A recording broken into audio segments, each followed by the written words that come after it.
উত্তরপাড়া গণভবনে জাতীয় সঙ্গীত উৎসবে সফলভাবে মঞ্চস্থ হল হুগলির থিয়েটার সাইনের নাটক বন্দে মাতৃকা।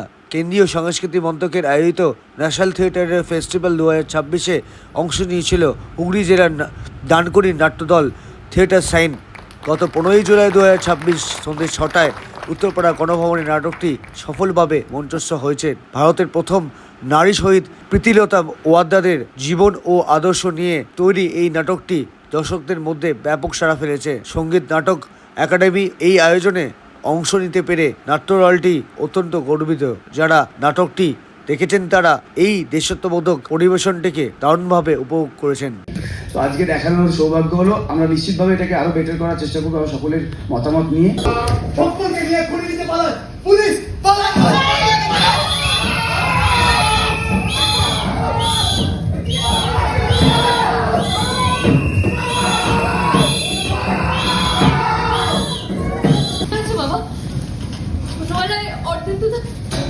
ছিল একবার আমার চোখে লঙ্কার পুরো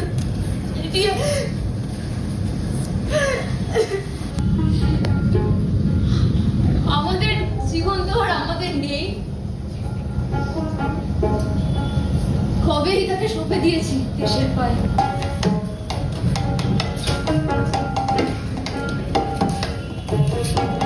অবশেষে জেনারেল দেওয়া চওড়া ভিজিটার বুকে মিথ্যে সম্পর্কের আঁচড় কেটে রানী পৌঁছে যায় সেই লোহার গারদের সাথে। ফোনের পরিচয় দিয়ে এদের খাতায় আমার নাম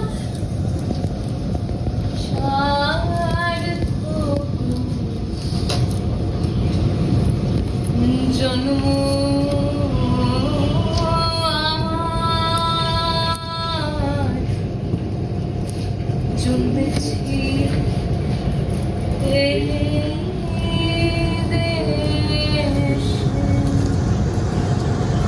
আর দেখা তুমি শিগগিরই পাবে রানী।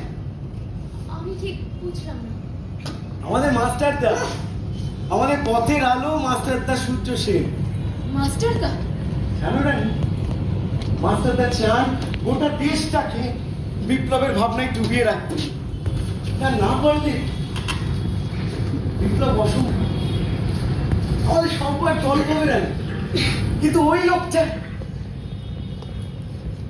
ওর কোনো টল পাবে না। আমি সব শুনতে চাই রামকৃষ্ণদা। আমি চাই আপনার ভাবনা, আপনার চিন্তা, চেতনা সব আমার শরীরে রক্তের মতো বয়ে চলুক। ওই যে কবিগুরু বলেছেন, অন্ন চাই, প্রাণ চাই, আলো চাই, চাই মুক্ত বায়ু, চাই তো পথে। কিন্তু তার ব্যবস্থা কি করে যেতে পারেন তারা? আরে মাথাটা ভার উঠে যাচ্ছে, খুব শীত করছে। এবার আমায় ছুটি দাও। ঘন্টা যখন উঠবে বেজে দেখবে সবাই আসবে একসাথে, সব যাত্রী যত একই রাস্তা। আশীর্বাদ করো।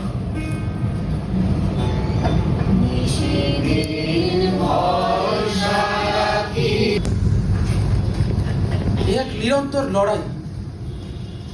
শান্তি তার স্বামীকে বলেছিল, আমি কেবলমাত্র তোমার স্ত্রী নই, প্রথমে আমি দেশ মায়ের সন্তান। পরে সন্ন্যাসীদের সন্তান দলে যোগ দেয়, ছদ্মবেশে হাত তুলে নেয় তলোয়ার। এই যে জন্মভূমির প্রতি আবেগ, এই অবিচ্ছেদ্য প্রেম না করে যদি আবেগ আসে,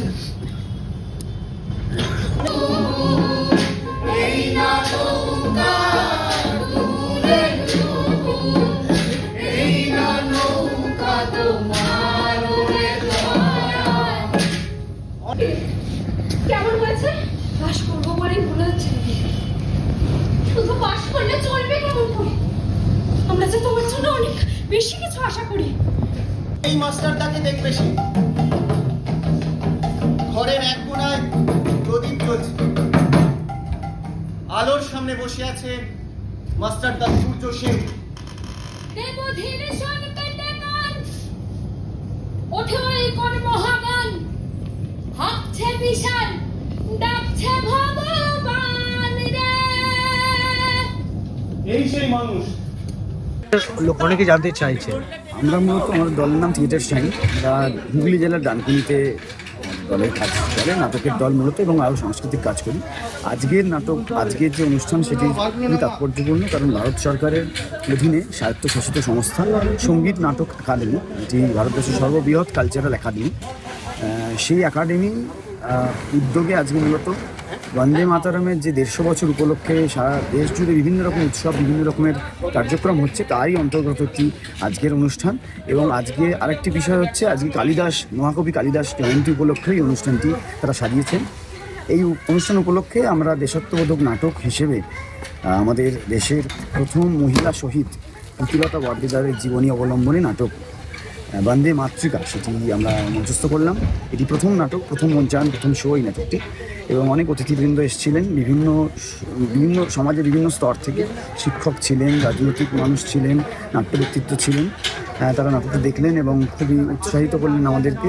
এবং এই অনুষ্ঠানটি গোটা দেশে 150টির ওপর নাটকের দল, কালচারাল ইনস্টিটিউট, তারা একসঙ্গে করছে। সন্ধ্যা 6টা থেকে গোটা দেশব্যাপী একসাথে এটা লাইভ হচ্ছে। এই পুরো একটা এই সময়টাকে, এই সন্ধ্যেটাকে, আজকের দিনটাকে সারা দেশ জুড়ে একত্রিতভাবে সমস্ত কালচারাল যারা অ্যাক্টিভিস্ট, যারা সাংস্কৃতিক কর্মী, তারা উদযাপন করছেন, তারা আনন্দে মেতে উঠেছেন। এবং আমরা সবাই মিলে প্রধানমন্ত্রীর দেখানো যে পথ 2047-এর বিকশিত ভারত, তার উদ্দেশ্যে এক পা করে আমরা এগিয়ে চলেছি। এবং আজকের এই দিনটা স্মরণীয় থাকবে বন্দে মাতরমের 150 বছর উপলক্ষে এবং মহাকবি কালিদাসের জন্মজয়ন্তী উপলক্ষে এই অনুষ্ঠান আমরা আজকে করলাম। তাও কতজন আপনারা অংশগ্রহণ? আমাদের এই মঞ্চে প্রায় অংশ নিয়েছিলেন 25 জনের ওপর আমাদের শিল্পীরা। তার আগে বন্দে মাতরম সঙ্গীতে গলা মেলান আমাদের শিশু বিভাগ আছে থিয়েটার শাইনের, শিশু বিভাগের প্রায় 10-12 জন বাচ্চারা, এবং সব মিলিয়ে প্রায় 30-40 জনের টিম আমরা আজকের অনুষ্ঠানটা। এরপরে কোথাও প্ল্যান আছে করার? এই নাটকটির অনুষ্ঠান আছে, মানে শো আছে। সেটি হচ্ছে আগস্ট মাসে ভিলাইতে, মানে ছত্তিশগড়ের ভিলাইতে একটি শো আছে। বাইরে বিভিন্ন জায়গায় আছে, কলকাতার বিভিন্ন জায়গায় আছে। এবং ডেট ফিক্স হয়নি, আমরা বলে নিশ্চয়ই সোশ্যাল মিডিয়ার মাধ্যমে দর্শকদের জানাবো।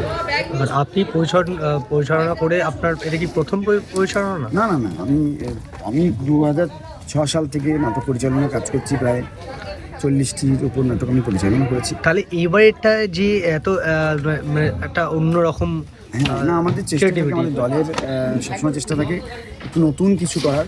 আমরা ইতিহাসের কথা বলছি ঠিকই, কিন্তু ইতিহাস কীভাবে এই সময়টাকে ছুঁয়ে যায়, ইতিহাস কীভাবে বর্তমান হয়ে ওঠে এবং প্রাসঙ্গিক হয়ে ওঠে, এবং সেটা মঞ্চায়নের ক্ষেত্রে আমরা চেষ্টা করি। সেটি তার এক্সিকিউশন পার্ট, এই দুটো শিল্প মাধ্যম হিসেবে সবসময় নতুন কিছু করার চাহিদা খিদে আমাদের প্রত্যেকজন শিল্পীর আছে। প্রচণ্ড পরিশ্রম করেছে দিন রাত। কালকে আমরা রাত্রি 12টা-1টা পর্যন্ত রিহার্সাল করেছি।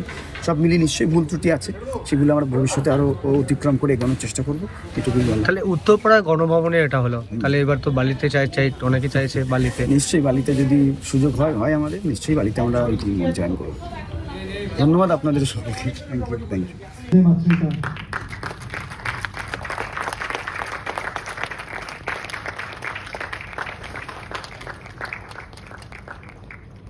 যে সকল অভিনেতাদের অক্লান্ত পরিশ্রমের ফলস্বরূপ এই অসাধারণ প্রযোজনা মঞ্চস্থ হলো, তাদের সকলকে আমি অনুরোধ জানাবো তারা যেন নিজেদের পরিচয় আপনাদের সামনে তুলে ধরে।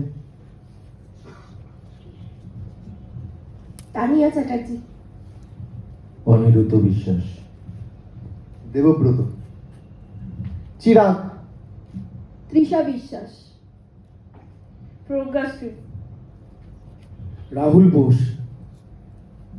গ্রেসি, সুনীত ভৈ, নিমিষা বিশ্বাস, জয়ী, রোদসী, পারমিতা, দীপক সমাদ্দার, চন্দনা বিশ্বাস, এরিনা ভৌমিক।